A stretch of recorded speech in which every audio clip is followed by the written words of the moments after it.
मुझसे, क्या कहा था, क्या कहा था? कहा था मुझसे जाकर लड़ना अब की चुनाव तू गाँव में। बाबा जी ने हाथ मेरा देखा था बॉम्बे शहर में।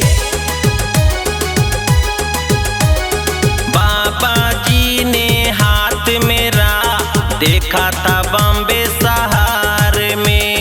कहा था मुझसे, क्या कहा था, क्या कहा था? कहा था मुझसे जाकर लड़ना अब की चुनाव तू गाँव में। बाबा जी ने हाथ मेरा देखा था बॉम्बे शहर में।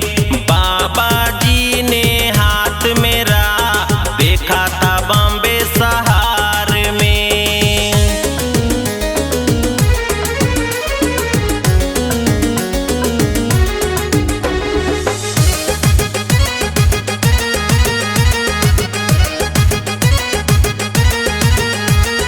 अब की साल में नहीं लड़ेगा तो फिर नहीं मौका मिलेगा।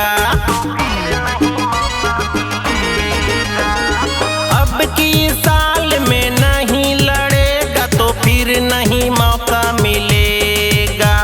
साल महीना 2026 लकी है तेरे लिए राजा।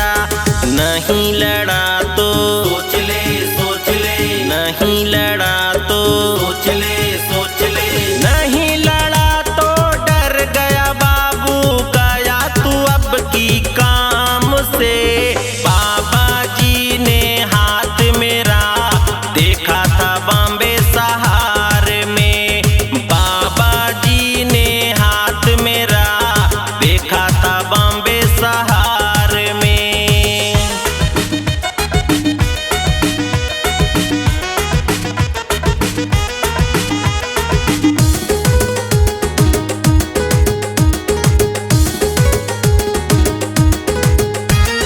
जीवन खत्म हो जाएगा तेरा धीरे धीरे बैठ दिल थाम के।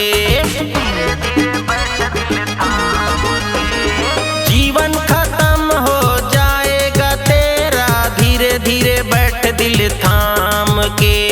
मौका मिला है जीत ले प्यारे जाकर अपने नाम से। मौका है जीत ले, जीत ले, जीत ले, मौका है जीत ले, जीत ले, जीत ले। मौका